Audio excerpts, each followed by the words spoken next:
동시에 하는 게 있습니다. 어떤 요리의 대가들을 보면요, 오른손으로 뭐하고 왼손으로 뭐하고 양손으로 얼마나 잘하는지 손이 굉장히 빠릅니다. 요즘은 요리하시는 분들이 각광을 받잖아요. 예전에는 남자가 부엌에 들어가면은 안 된다, 뭐 그런 인식들이 있었던 시대가 있었죠. 저도 기억하기를 제가 이제 시골에 할머니 할아버지 계셨을 때 내려가서 할머니 혼자서 뭐 밥을 하고 손주 왔다고 뭐 이렇게 하시는 때 그게 너무 또 마음이 쓰여서 부엌에 가서 할머니 좀 그릇 날려주고 도와드리다가 할아버지한테 엄청 야단 맞았어요. 제 장손이잖아요. 우리 가문의 장손이 어디 부엌에 들어가서 그때는 그랬었어요. 지금 그렇지 않죠. 요즘 남자들이 얼마나 멋진 요리사가 많고 아마 1등 신랑감 중에 들어가지 않을까. 여러분 그렇지 않겠습니까? 딸이 신랑감이라고 데리고 왔는데 굉장히 뭐 미슐랭 아시죠? 뭐 3스타까지 못 가더라도 하나 정도 굉장히 각광받는 직업 중에 하나입니다. 그들을 보면요, 손이 빨라요. 그리고 분명히 손은 두 개인데 서너 가지 일을 한꺼번에 하는 것을 보면서 저렇게 되기 위하여 얼마나 연습을 많이 했을까? 얼마나 많은 연습을 했을까? 다른 면을 보면 예술가 같은 느낌이 드는 게 요리하시는 분이고, 이미 우리 주부들이, 어머니들이 그런 예술가 같은 것을 한번 보셔요. 어떤 한 남자와 결혼을 해서 40년, 50년을 사는데 계속 밥을 해주잖아요. 이건 창의적이지 않으면 불가능한 일인 거지요. 그런데 우리는요, 그리스도인으로서 사랑을 하라. 사랑은 주님의 명령이다. 이 사랑에 대하여서는 귀가 닳도록 듣고 알고, 아마 우리 성도들에게 사랑을 주제로 짧은 나눔을 하십시오. 그러면 짧은 나눔이 아니라 굉장히 긴 그러한 설교에 가까운 나눔을 하지 않을까 싶습니다. 사랑은 그만큼 우리에게 들려지고 익숙한 겁니다. 얼마나 훈련도 많이 합니까? 사랑을 나누는 훈련을 하지요. 그런데 어느 순간에 우리 모습을 보면 익숙한 사랑과 더불어 비판하는 것도 굉장히 익숙해져 있는 것을 봅니다. 한번 보셔요. 교회가 말이 많다고 하잖아요. 말이 많은 게 어떤 말일까요? 거의가 비판하는 말들을 하기 때문에, 비난하는 말들을 하기 때문에 말이 많다고 하는 거죠. 우리가 말이 많다 그럴 때는 긍정적인 그런 뜻이 아니거든요. 예를 들어 넌 말이 많어. 이건 좋은 뜻일까요? 부정적인 뜻일까요? 부정적인 느낌이 더 강하잖아요. 그렇지 않습니까? 그런데 왜 교회가 사랑에 대해서 이렇게 익숙하고 마치 요리사가 너무나도 많은 연습을 해가지고 한 번에도 손이 빠르게 어떤 요리들을 만들어내는 것처럼 사랑에 대해서는 우리는 잘 설명하고 익숙해져 있는데 그와 동시에 비판에 대해서도 비난에 대해서도 너무 익숙해져 있다라는 것입니다. 마치 양날처럼 두 얼굴을 가진 사람처럼, 요즘은 본캐가 있고 부캐가 있다고 하는데 이것도 이제 좀 유행이 지나간 것 같아요. 부캐라는 게 있잖아요. 같은 사람인데 다른 사람의 이름과 다른 사람의 역할을 하면서 살아가는 경우들이 얼마나 많이 있습니까? 마치 사랑의 가면을 한번 쓰고 살아가다가 비판의 비난의 가면을 또다시 쓰고 살아갈 때, 근데 성경은 분명히 우리에게 사랑과 비판은 동시에 할 수 있는 성격이 아니다라는 것을 오늘 산상수훈을 통하여 예수님께서 가르쳐 주십니다. 특히 예수님은 다른 사람과의 관계에서 비판하지 말라라고 명하셨습니다. 이 비판이라고 하는 것은 여러 가지 뜻이 있습니다만 크게 두 가지 의미로 나눌 수 있습니다. 첫 번째 의미는 구분하다 또는 분별하다, 그런 뜻이 있습니다. 구분하다, 분별하다. 어떤 사문이나 대상을 구분하다, 어떠한 사안을 구별하는 능력, 이 비판한다는 말에 담겨 있습니다. 예를 들면 여러분, 오렌지와 귤 정도는 구분하실 수가 있지요. 오렌지 좀 크잖아요. 뭐 천혜향, 귤, 감귤 구분하실 수가 있지요. 그런데 어떤 이들은 천혜향과 오렌지를 구분 못하는 분들도 간혹 있습니다. 크기도 비슷하고 색깔도 비슷하고 맛은 확연하게 다릅니다. 어쨌든 우리는 이러한 것을 구분한다 할 때 비판이라는 의미도 있습니다. 무엇이 옳고 그른지를 분별하는 것, 이것도 비판이라고 하는 단어의 의미이기도 합니다. 잘못된 것이 있다면 구분하고 골라야 됩니다. 한 번은 제주도에서 사역하는 친구가 전화가 왔습니다. 주소를 물어보더라고요. 왜 그러냐 그랬더니 그 귤을 보내주고 싶대요. 갑자기. 교인들 중에 감귤 농사를 많이 하는데 갑자기 제가 생각이 났대요. 너무 고맙지 않아요. 그래서 저도 뭐 받고 보내주고 싶었는데 또 제주도는 도서 지역이라서 보낼 때 음식 같은 거는 또 보내기가 어렵고, 근데 귤은 되나 보더라고요. 그래서 감귤을 보내왔는데 얼마나 고마운지 딱 열어봤더니 아마 신선한 걸 보냈는데 담는 과정에서 또는 택배하는 과정에서 좀 흔들릴 수 있으니까 그 중에 하나가 조금 짓물렀더라고요. 근데 그거 하나가 짓물렀는데 옆에 있는 이 접촉되어 있는 귤들도 조금씩 물러지려고 하는, 그래서 일단 그걸 먼저 빼서 까먹었더니 맛은 기가 막혀요. 얼마나 맛있던지. 근데 만약에 그 선물을 받았는데 제가 열지 않고, 열더라도 그 안에 있는 어떤 상처가 생긴, 조그만 상처가 생긴 걸 알지 못하고 한 3, 4일, 일주일을 그냥 보냈다면은 그 귀한 사랑이 담긴 선물이었던 귤이 굉장히 많이 상하지 않았을까 싶습니다. 과일을 열실하는 과수원에서 일하는 분들이 구분을 하잖아요. A급과 B급과 C급을 구분을 하지 않습니까? 이게 바로 비판한다는 의미에 담겨 있다라는 겁니다. 또 다른 의미는 분별력입니다. 분위기를 파악할 수 있는 하나의 감각, 분별할 수 있는 것. 이 분별력이 없고 감각이 떨어지면은 정말 말을 안 해야 될 때 그렇게 떠듭니다. 가만히 있어야 될 때 자꾸 움직입니다. 여러분, 그런 분위기를 파악할 수 있는 것이 센스거든요. 제가 온누리 교회에서 훈련을 받을 때 이제 목회자들이 많으니까 함께 모여서 목사님이 이런저런 목회적인 팁도 주고 하시는데, 아직도 기억이 나는 게 그때는 제가 교육전도사 했을 때예요. 모여서 같이 얘기를 하는데 이런 얘기를 합니다. 목회자는 센스가 있어야 된다고. 목회 감각이 있어야 된다고. 물론 설교도 잘해야 되고 신방도 잘해야 되고 또 성품도 온유하고 잘 돌봐야 되지만은 센스가 있어야 된다. 그러면서 하시는 말씀이 센스가 없는 사람은 끝까지 없대요. 근데 본인이 센스가 없는 걸 알고 애쓰고 노력을 하면은 그것은 훈련되어질 수 있다라는 거죠. 눈치를 본다라는 것은 주눅이 들고 사람을 이렇게 눈치 보면서 굉장히 뭐라 그럴까요? 물러서는 그런 의미지만 센스를 뭐냐면은 주변 상황을 파악할 수 있는 감각이거든요. 움직여야 할 때, 멈춰야 할 때, 이게 바로 비판하다라는 의미에 포함되어 있다는 겁니다. 그러니까 비판하다는 것은 무조건 부정적으로만 볼 건 아니라는 겁니다.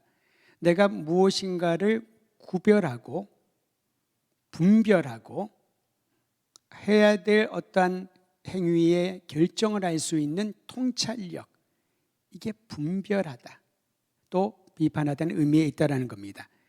그런데 우리가 오늘 주안점을 두고 보아야 될 것은 또 다른 의미입니다.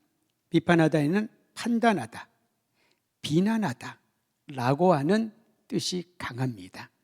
예를 들면 자기가 높은 자리에 앉아서 다른 사람을 판단하고 평가하고 비판할 때가 있습니다. 여러분, 과일이라든가 어떤 물건은 우리가 품평할 수 있습니다. 이거는 A급이야, B급이야. 그런데 우리는 사람을 그렇게 품평할 때가 있습니다. 저 사람은 A급이야, 저 사람은 B급이야. 이게 얼마나 무서운 말인지 모릅니다. 예수님이 이미 그것을 하지 말라고 말씀하셨거든요. 비판하지 말아라.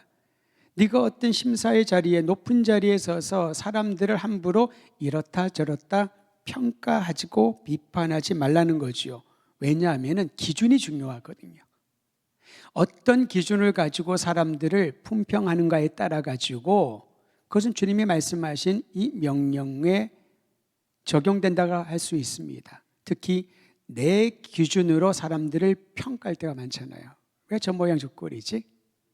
왜 저것밖에 안 되지?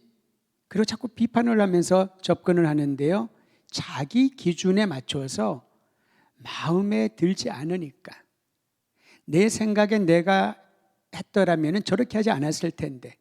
여러분, 의외로 이러한 생각들이 우리 일상에서 참 많이 한다는 겁니다.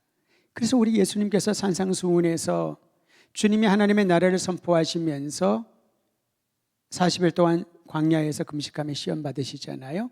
그리고 마태복음은 곧바로 나오는 것이 산상수훈이 나옵니다. 이 내용은 굉장히 의미가 있습니다. 예수님께서는 하나님 나라의 백성이라면, 주님을 따르는 제자라면 어떻게 살아야 할 것인지 삶의 모습에 큰 강조점을 두고 있다는 거죠. 그게 바로 비판하지 말아라, 평가하지 말아라, 네 기준으로 다른 사람을 감히 판단하지 말아라 라는 겁니다. 왜냐하면 그럴 경우 상대에 대한 비난이 쌓이기 시작하죠. 그러면 정죄하게 됩니다. 배척하게 됩니다. 너와 나는 결이 다른 사람, 너와 나는 질이 다른 사람, 그렇게 줄을 딱 경계선을 그어버리게 되는 거죠. 세상은 경계선을 긋습니다. 사실은 일상에서도 보면 물론 본인이 돈을 더 많이 내서 그렇게 하겠지만은, 전에 한번 제가 오래전에 비행기를 탔는데 잘못 들어가가지고 어디로 올라갔더니만 그때는 비행기가 전부 비행기였는데요. 딴 세상이에요. 굉장히 넓고 좌석이 좋아요. 1등석에 잠깐 잘못 올라갔다가 금방 스튜어디스한테 쫓겨났습니다. 여기가 아닙니다, 손님. 그분은 안 내렸지만 제 느낌은 쫓겨나는 듯한 느낌. 제가 그 돈을 내고 산 좌석은 아니었던 거지요. 그런데 좋은 구경을 한번 한 적이 있습니다. 근데 곰곰이 생각해 보면은, 물론 내가 그만큼 대가를 지불하기를 하지만은 이미 우리는 좌석에도 특실이 있고 일반실이 있고요, 1등석이 있고 비즈니스가 있고 이코노믹이 있습니다. 물론 돈을 더 내면은 업그레이드 할 수가 있지요. 근데 그것이 우리의 일상이 되어 버렸습니다. VIP가 있고요, VVIP가 있습니다. 간혹 여러분 전화를 쓰거나 그러면은 그 멤버십 그 나오잖아요. 근데 항상 그게 나와요.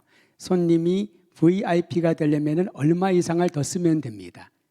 사람은 유혹하는 거죠. 그러면서 혜택이 뭐가 있습니다. 그렇게 사람들에게 관심을 끌게 되는 겁니다. 세상은 기준을, 선을 그어뒀습니다. 당신은 일반적인 그러한 일까지만 할 수 있고 여기까지, 당신은 VIP니까 여기까지, 당신은 그보다 더 VVIP니까 조금 더 많은 혜택을 받을 수 있다라고 선을 긋게 되는 것이지요. 그러면서 너와 나는 다르다라는 것을 자연스럽게 알려줍니다. 이 또한 판단하는 것과 같은 범주라고 할 수가 있습니다. 그런데 이와 같은 행위는 하나님 나라에서 통용되는 방식은 아닙니다. 하나님 나라의 VIP가 누구일까요? VVIP는 누구일까요? 하나님 나라에 가는데 특실을 타고 일반실을 타는 사람들이 구별이 되어 있을까요? 하나님 나라의 방식은 그렇지 않다는 겁니다. 판단하고 내 기준으로, 세상의 기준으로 정죄하고 배척하는 그러한 삶의 방식은 하나님 나라 백성들이 경계해야 될 방식이라는 것을 가르쳐주고 있습니다. 왜냐하면 각 사람은 하나님 앞에 모두가 예외 없이 고귀한 존재이기 때문에 그렇습니다. 비록 모습이 남루해도, 비록 허름한 집에 살더라도, 비록 몸이 불편하고 나이가 들고 힘이 없더라도, 비록 사회적인 구조 안에서 소외된 그런 계층에 속한다 하더라도 하나님 앞에는 한 영혼이, 각 사람이 고귀한 존재이기 때문에 비판하거나 정죄하거나 배척해서는 안 된다라는 것을 오늘 비판하지 말라라는 말씀에 다 담아 있다라는 것입니다.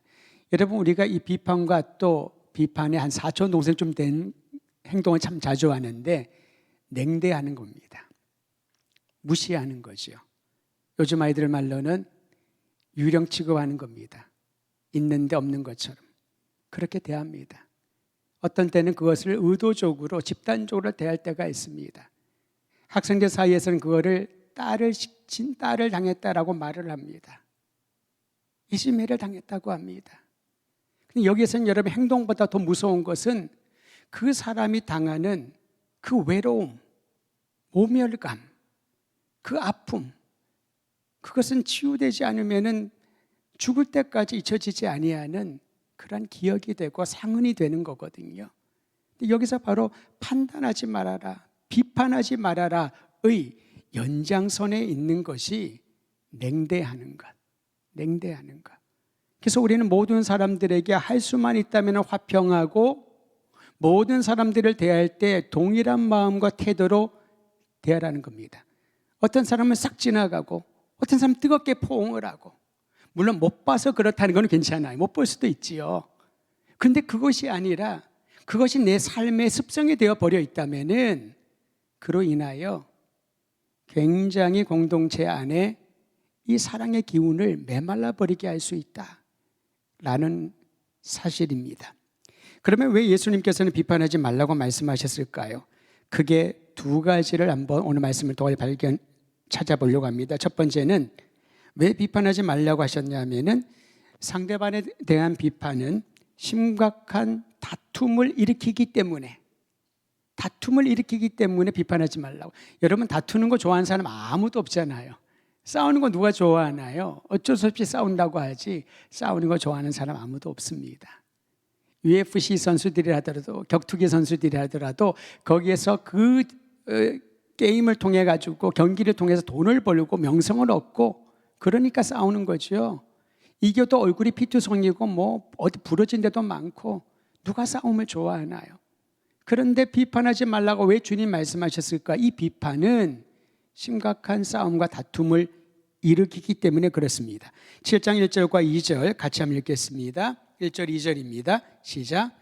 비판을 받지 아니하려거든 비판하지 말라. 너희가 비판하는 그 비판으로 너희가 비판을 받을 것이요, 너희가 헤아리는 그 헤아림으로 너희가 헤아림을 받을 것이니라. 여러분, 이 말씀을 이해하려면 한 가지 예를 여러분에게 소개합니다. 요즘은 조금 인기가 좀 시들해졌습니다만 한때 권투가 그렇게 인기 있었던 적이 있었어요. 우리나라 세계 챔피언들을 많이 배출을 했잖아요. 근데 이 권투를 보면은 계속 우세를 보이다가 저러면 당연히 이긴 거야, 챔피언이야, 될 수 있어, 판정승이라도 이기겠어 하는데 결정적인 한 방을 상대 선수한테 맞으면은 그것 때문에 KO가 되거나 질 때가 상당히 많습니다. 충격을 받을 때가 있거든요. 그것을 카운터 펀치라고 합니다. 되받아치기. 그래서 계속 맞고 있으면서 점수도 많이 빼앗겼다 하더라도 맷집을 가지고 끝까지 견디다가 결정적인 순간에 10라운드라면 마지막 9라운드에 10라운드쯤에 힘이 다 빠졌을 결정적인 순간에 카운터 펀치를 한번 매기면 그걸로 승리는 결정될 수 있다는 거죠. 그래서 카운터 펀치를 항상 조심해야 됩니다. 그렇지 않으면 언제 어디서 손이 한번 날아와서 그 짧은 순간에 턱이 날아가거나 코뼈가 부러지거나 아니면은 플로어에 엎어진 자신을 보게 되는 거죠. 카운터 펀치가 굉장히 위험한 거라고 할 수가 있습니다. 이게 바로 오늘 읽은 1절과 2절의 말씀을 이해하는 데 도움이 될 거라고 봅니다. 비판을 받기 시작을 하면요, 처음에는 참다가 도저히 참지 못할 정도의 비판을 받게 되면은 카운터 펀치 한 방을 날리려고 기다리고 그 기회를 보고 있다라는 거죠. 네가 비판을 하면 그 비판하는 것을 비판받을 것이요, 네가 다른 사람을 헤아리면은 그 헤아림도 너도 다른 사람에게 당할 것이다, 되받아치기를 당할 거다라는 것입니다. 상대방을 비판하고 몰아붙이면요, 어느 순간에 되받아치는 공격을 받게 돼서 두 사람 다 둘 다 치명적인 상처를 입게 된다라는 겁니다. 여러분, 옛말에 그런 말 있지 않습니까? 쥐도 고양이한테 몰리다가 구석에 몰리면은 문대잖아요. 쥐가 자신의 본물을 알고 있습니다. 고양이의 밥이라는 거. 그러나 마지막에 몰리면은 뭐라도 하려고 하는, 그러면 고양이가 너무나도 방심하고 있다가 쥐가 무니까 도망치고 구사일생으로 주인은 살아날 수 있다는 거, 그런 뜻이 아니겠습니까? 몰아치지 말라는 거죠. 그러면 그것이 되받아쳐서 그도 나도 우리 모두가 심각한 상처를, 다툼을 입을 것이니, 그러니까 비판하지 말아라. 그 비판의 끝은 둘 다 공멸하는 것이다 라는 것을 가르쳐 주기 위함입니다. 두 번째는요, 상호 간의 비판과 다툼은 하나님의 창조 질서를 외면하는 행위이기 때문에 그렇습니다. 여러분, 성경에 보면은 하나님께서 만물을 창조하신 후에 총평을 하십니다. 지은 것을 보시니 뭐라고 말씀하시는지 기억나시나요? 좋았더라. 심히 좋았더라. 총평입니다. 그전에도 하나님이 창조하신 다음에 참 좋았다, 좋았다, 좋았다 말씀을 하시는데 하루만 빼고 다 좋았다가 나오거든요.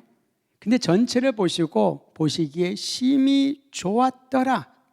즉 하나님의 피조물, 하나님이 창조하신 모든 만물, 그 중에 여섯째 날에 창조하시되 다른 생명체와는 달리 하나님의 형상을 따라 창조하시고 만물을 다스리는 그 권한을 위임해 주신 사람은 다르다는 거죠.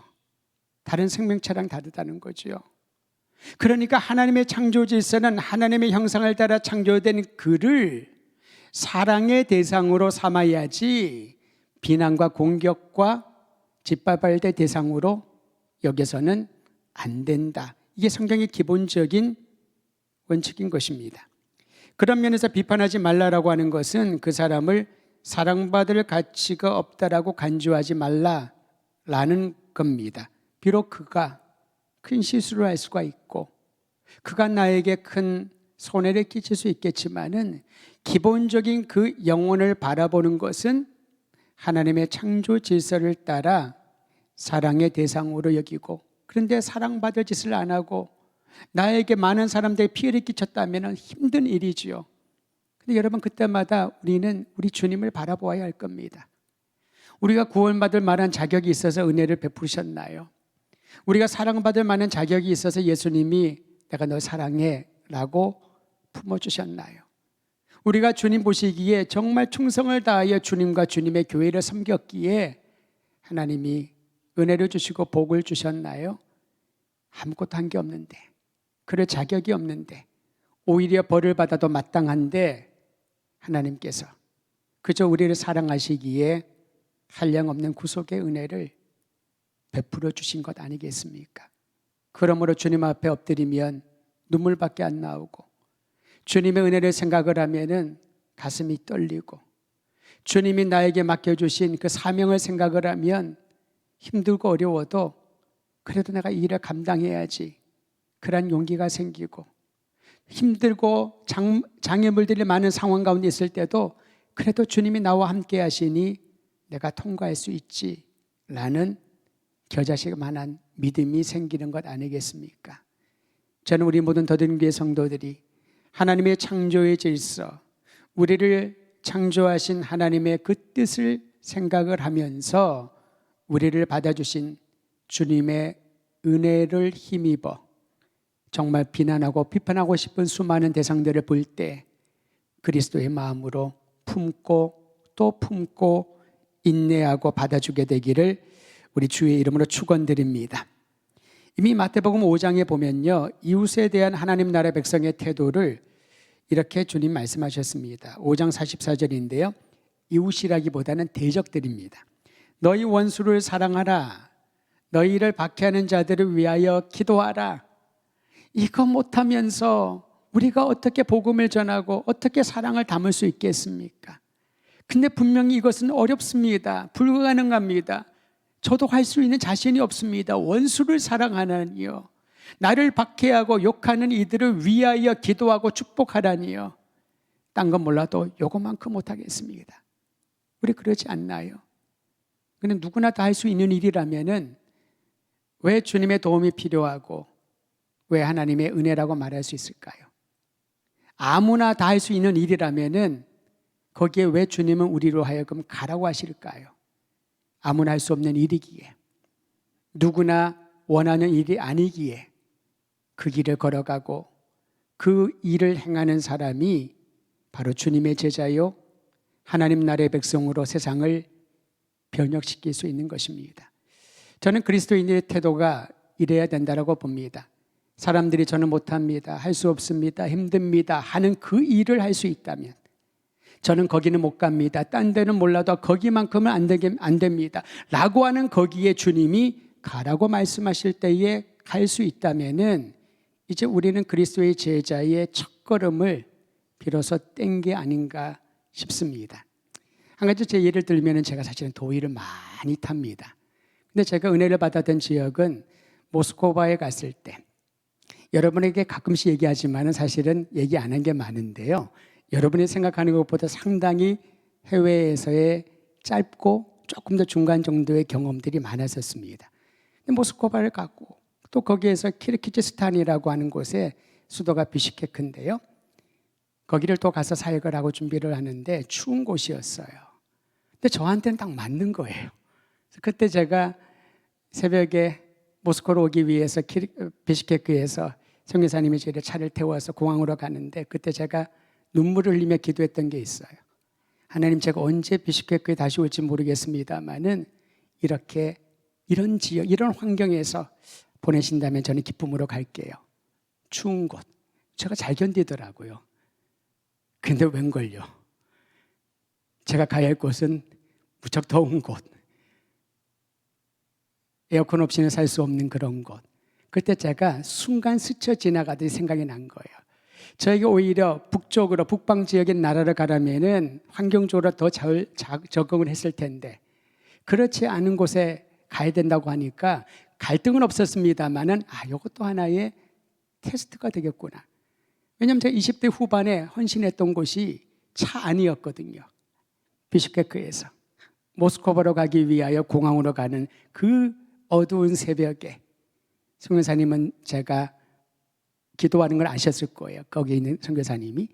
그런데 그 1시간 정도를 어떻게 그렇게 눈물이 많이 나는지, 그게 뭘까 하면 어떤 지역에 대한 것보다도 영혼에 대한 마음.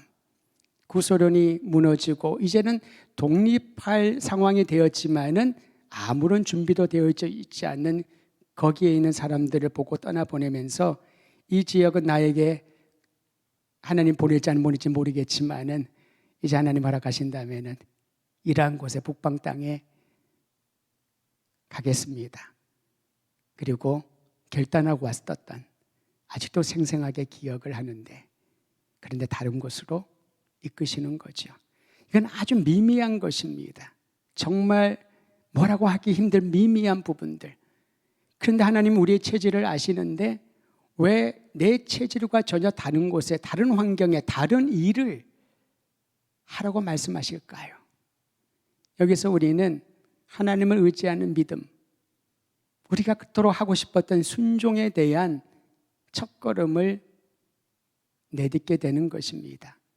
사랑하는 성도 여러분, 어떤 상황이 펼쳐져서 정말 그건 내가 해본 적이 없고 내가 원치 않는 곳, 원치 않는 일이라면은 그때 잠잠히 하나님께 여쭤보시길 바랍니다. 주님, 제가 이 일을 하기를 원하시나요? 제가 이곳에 가기를, 여기에 있기를 원하시나요? 그리고 주님의 음성을 들을 수 있는 그런 영적인 민감함이, 목회도 목회 센스가 있어야 되지만은 신앙 성장도 영적인 감각이 날마다 더해져서 하나님께 더 기쁨을 드리는 우리의 결단이 되어야 할 것입니다. 그러므로 너희 원수를 사랑하며 너희 박해하는 자를 위하여 기도하라. 이것은 나의 힘으로 머리로도 할 수가 없는 일. 그러나 주님의 창조 질서를 기억하며 주님의 명령을 따라 내가 한 걸음 내딛겠습니다. 그 방향만이라도 보겠습니다. 라고 하는 순간에 주님의 은혜의 물결이 우리의 마음을 녹이고 우리의 입과 손을 녹여서 그 원수 같은 이들을 위하여 기도의 말이 나오고 그 원수 같은 이들을 위하여서 축복의 말이 나오게 되는 역사가 일어날 때, 그게 바로 부흥 아니겠습니까? 그게 바로 하나님의 역사 아니겠습니까? 예수님께서 십자가에 달려 돌아가시기 직전에 7마디를 남겨서 가상칠언, 십자가 위에서 말씀하신 7마디라고 하는데 그중 첫 번째 마디가 뭔지 여러분 아시죠? 아버지, 저들을 용서하여 주옵소서. 근데 놀랍게도 얼마 가지 않아서 초기 교회의 일꾼들 중에 하나였던 스데반이 돌에 맞아 죽으면서 이렇게 고백을 합니다. 무릎을 꿇고 크게 불러 이르되 주여 이 죄를 그들에게 돌리지 마옵소서. 마태복음 5장 44절에 주님이 산상에서 가르쳐 주셨던 그 말씀이 주님이 친히 십자가에 고난받으면서 제자들에게 그리고 오늘날 우리들에게도 들려주셨던 그 말씀이 이제 주님을 사랑하고 주님의 교회를 섬겼던 일꾼 스데반의 입을 통하여 또다시 증거되는 것입니다. 저들의 죄를 그들에게 돌리지 마소서. 진정한 그리스도인들에게 주신 사명과 능력은 용서와 사랑, 용서와 사랑을 실천하는 곳에 나타난다라고 볼 수가 있습니다. 저는 우리 더드림교회 성도들이 우리 주 예수 그리스도의 그 길을 따라가는 우리의 여정이 주님이 용서하시고 주님이 사랑하시고 또 우리에게 가르쳐 주셨던 그 말씀을 그대로 실현해 나가는 기쁨 누리게 되기를 간절히 소망합니다. 그러면 결론적으로 비판을 멈추고 문제를 해결할 방안을 모색해야 되지 않겠습니까? 비판만 안 한다고 끝이 나나요? 그렇지 않죠. 비판을 안 하도록 노력하겠지만은 내가 참지만은 정말 비난해도 모자랄 만한 그러한 대상이 내 앞에 있다라는 거죠. 문제를 해결할 방안을 모색하라는 겁니다. 적극적으로. 7장 3절 그 방안을 오늘 말씀을 통하여 발견합니다. 3절과 4절을 읽습니다. 시작. 어찌하여 형제의 눈 속에 있는 티는 보고 내 눈 속에 있는 들보는 깨닫지 못하느냐. 보라, 내 눈 속에 들보가 있는데 어찌하여 형제에게 말하기를 나로 내 눈 속에 있는 티를 빼게 하라 하겠느냐. 예수님이 방안을 구체적으로 예를 들어 말씀하십니다. 형제의 눈 속에 있는 티를 빼라고 말하지 말아라. 그러니까 비판하지 말라는 거죠. 그 티를 보고 나의 관점에서 저거 보기 싫은데 저거 있으면 안 되는데 그래서 그것을 떼내라고 하지 말라는 겁니다. 가장 먼저 할 것은 다른 사람의 눈의 티를 보면은 내 안에 뭐가 없나 내 자신의 들보를 보라고 합니다. 이건 비유거든요. 티는요 지푸라기 또는 작은 나무 조각을 말합니다. 사실 나무 조각이 눈에 들어가면 크게 상하지요. 근데 들보는 뭘 말하냐면은 지붕이나 마루에 파는 판때기 있죠. 사실 이건 눈에 들어가지도 못합니다. 이게 비유라니까요. 또는 통나무를 말합니다. 그러니까 내 등에 내 머리에 통나무 같은 나무바닥 같은 것들이 이고 있으면서도 그게 보기에도 흉하고 무거워 보이고 아주 흉측한데 그거를 보지 못하고 다른 사람 눈에 있는 그 작은 티를 보고 지푸라기 하나를 보고 그거 안 뗀다라고 야단하고 비난하고 공격하지 말라는 것입니다. 그러니까 비판을 하지 말려면은 먼저 자기 자신을 살피라는 겁니다. 끊임없이 내 안에 누군가가 내 기준이든 어떤 상황이든 비판하고 비난하고 싶은 말과 생각이 떠오르면은 멈추고 내 자신을 보라는 겁니다. 혹시 내가 그보다 더 심한 것을 갖고 있지는 않은가? 그 비난보다 더 받아야 될 비난을 받아도 마땅한 내 모습은 아닌가? 끊임없이 자신의 모습을 살펴내는 거죠. 왜냐하면 신앙은 내적인 것에서 출발을 하거든요. 외적인 것은 아닙니다. 그러니까 예수님이 말씀하시지요. 외적인 것을 다 갖추었다라고 사람들은 네 기준으로 비난하는 이들 외식하는 자요. 5절에 나와 있지 않습니까? 외식하는 자여 네 눈 속에 들보를 먼저 빼어라.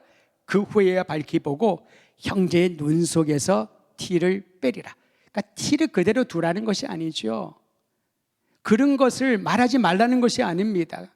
아무 말도 안 하고 가만히 있으라는 게 아니죠. 그런데 내가 그 얘기를 하기 전에 잘못하면 그것이 비난이 되고 비판이 되어 다툼을 일으킬 수가 있고 하나님의 창조주에서 사랑의 대상에게 사랑으로 품고 다가가기보다도 그의 약한 부분들을 지적을 하다가 완전히 나와 대적이 되게 하지 말고 내 들보를 먼저 보고 그리고 상대의 눈에 있는 티를 빼내어라.